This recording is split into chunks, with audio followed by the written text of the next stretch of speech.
Ok, ¿cómo están, estimados alumnos? Nuevamente nos encontramos en otra clase relacionada con obras viales, en donde vamos a analizar, como les prometí, el efecto del peralte sobre una curva. Pero esta vez vamos a hacerlo numéricamente para saltarme todo lo que es la explicación, que en el fondo nos haría demorar tiempo. Vamos a suponer que queremos construir una curva con radio mínimo de 100 metros. Dato 1. Vamos a suponer también que el coeficiente de roce cinético del pavimento, en este caso, es igual a 0,1. Estoy intentando utilizar los mismos datos del ejercicio anterior. Y vamos a decir que el peralte, expresado en grados, vamos a hacerlo tan solo de 5 grados. Algo muy pequeño.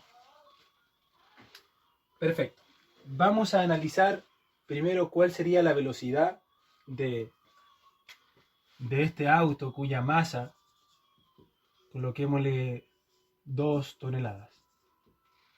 Vamos a analizar cuál sería la velocidad con una curva sin peralte y luego vamos a analizar la velocidad con una curva con peralte. No estamos considerando el ancho de calzada. Ojo con ese detalle. Como vimos el otro día en el video previo que le hice en relación a este tema,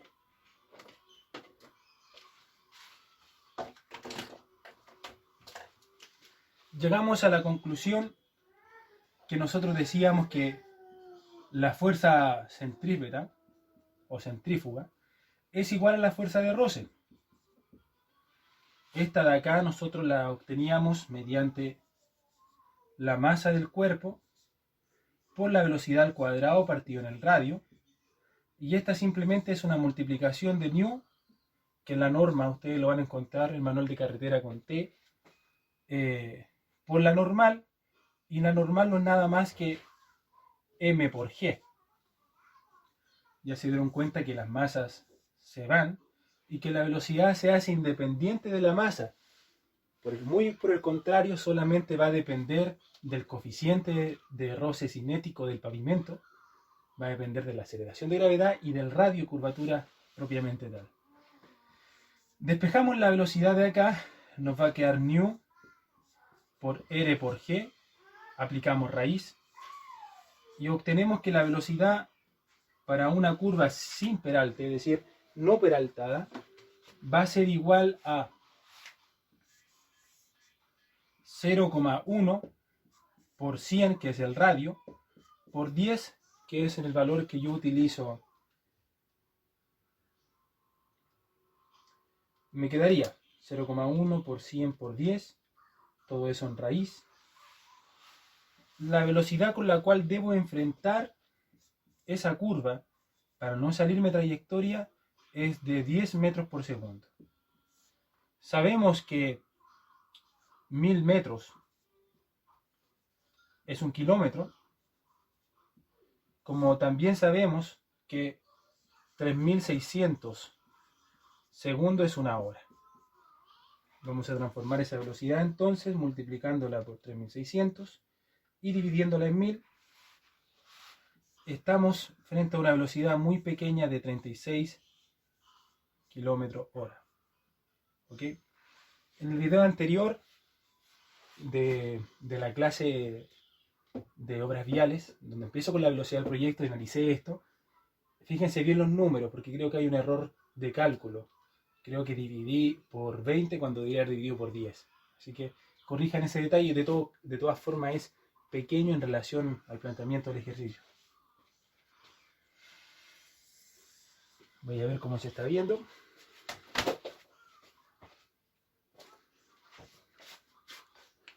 Wow, espera un poquito. Ahí sí, perfecto. Ahora vamos a analizar la otra situación, que tal como se lo adelantaba en el video anterior, lo que ahora nosotros tenemos es una curva que la vamos a visualizar así, en donde esto es 5 grados tan solo. Voy a dibujar el móvil.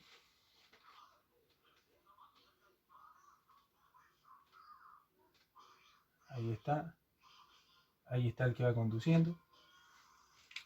Y vamos a descomponer o realizar el diagrama cuerpo libre de este auto, encontrándolo en primera instancia con su fuerza-peso directo hacia abajo. La sensación de la fuerza centrífuga. Y hablamos de esa fuerza que en realidad era una sensación, una percepción del automovilista, pero que es en valor igual a la fuerza centrípeta. Por acá tendremos la fuerza de roce y en perpendicular a la superficie nos encontraremos con la normal.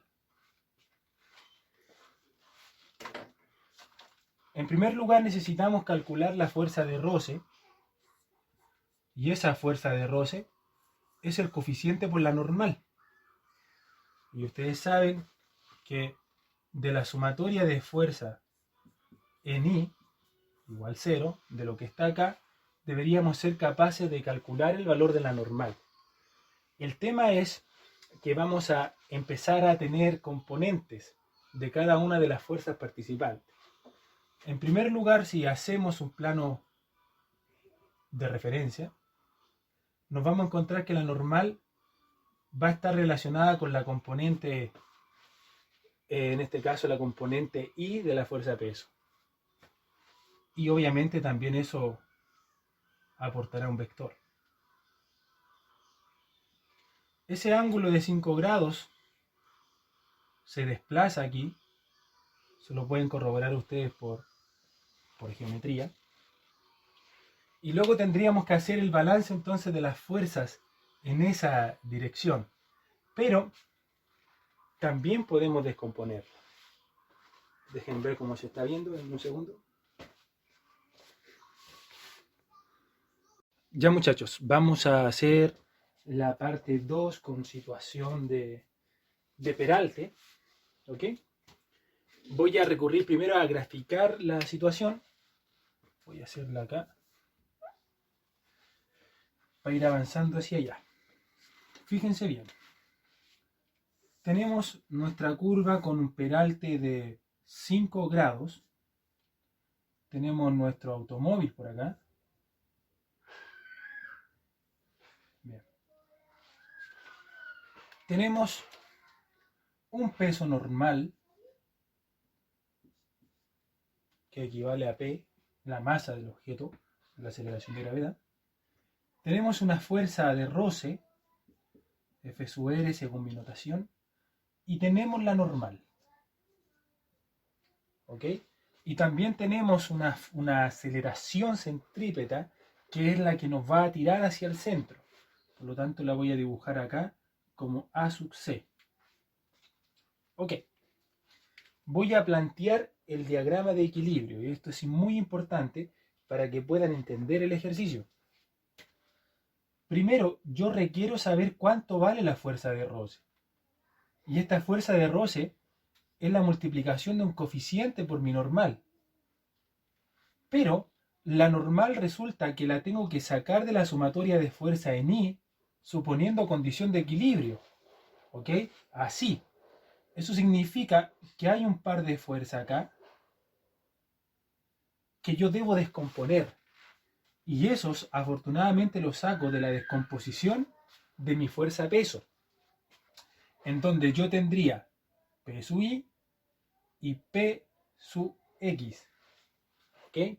El ejercicio, recuerden que es comparar la velocidad con el ejercicio anterior.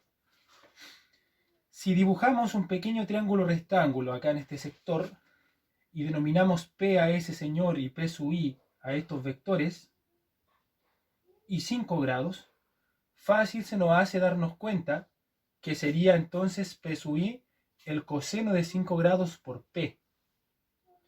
Y fácil también se nos hace darnos cuenta que P sub X sería el coseno, perdón, el seno, ya que es el ángulo opuesto, por la hipotenusa.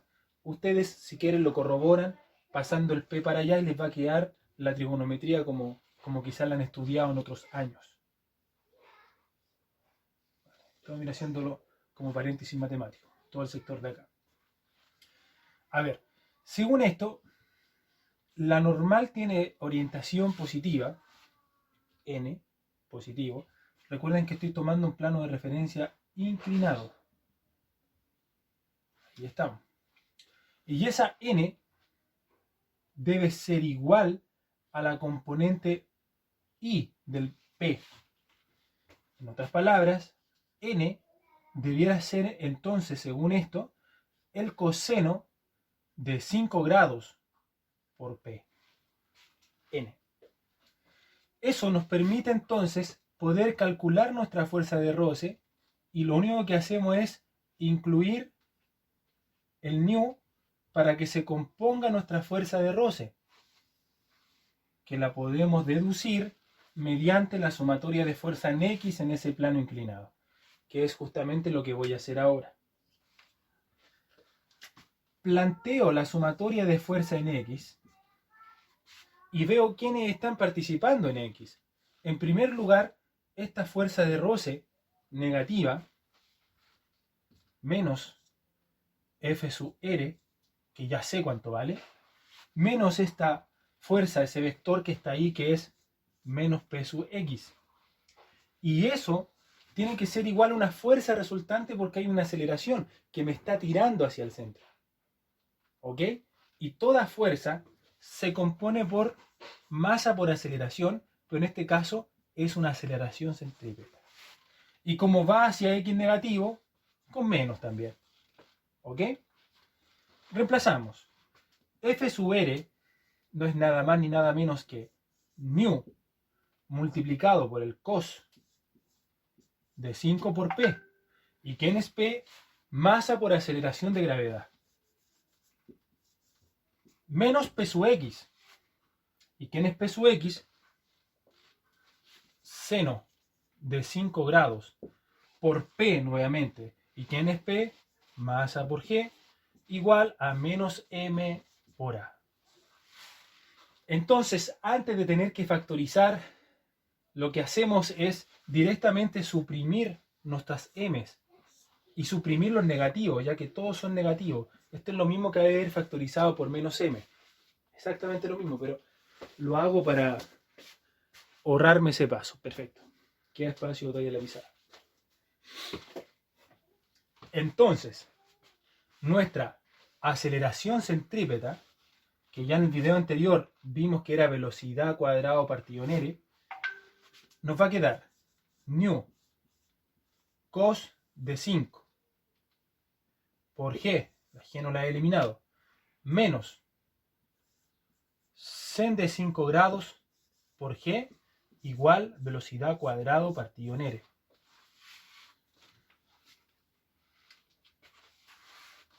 Voy a borrar y voy a seguir arriba. Voy a guardar esa expresión de abajo nomás que es la que me interesa.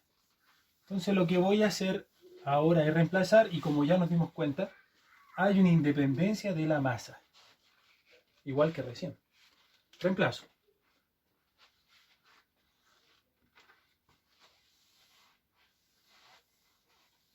Otra cosa importante. Al suprimir por menos 1, hacemos que este señor también se cambie a positivo. Eso es importante. Es como haber multiplicado toda la ecuación por menos 1. Cada uno de los signos se hace positivo. Entonces, nu 0,1 por cos de 5. G es 10. Podría haber factorizado. Más sen de 5 por 10. Que es lo que hace ese R. Pasa a multiplicar. ¿Y cuánto vale? 100. Igual a velocidad al cuadrado. Vamos a sacar ese valor. 0,1 por coseno de 5 grados por 10. Más seno de 5 grados por 10. Todo eso por 100. Aprovechamos de aplicar raíz al tiro. Y me va a quedar que la velocidad en este caso es de 13.67 metros partido en segundo. Ya sabemos que tenemos que multiplicar por 3600 y dividir. De hecho, podemos inventar un cociente al tiro, un factor de conversión, pero hagámoslo mejor. Ya que 1000 metros es 1 kilómetro, y ya que 3600 segundos es 1 hora. Por lo tanto, multiplico el resultado por 3600, lo divido en 1000, y llego a una velocidad de 49.2 kilómetros hora. Y obviamente esto es mayor que los 36, si no me equivoco, que me dio recién. Y en las mismas condiciones de radio, de coeficiente de roce, pero con la única diferencia que está peraltada. Entonces, conclusión, el peralte es importante para poder aumentar la velocidad del proyecto. Y de esa forma, el que va transitando por esa carretera tiene menos posibilidades de salir expulsado fuera de la trayectoria circular. Muchas gracias, nos estamos viendo. Muy bien.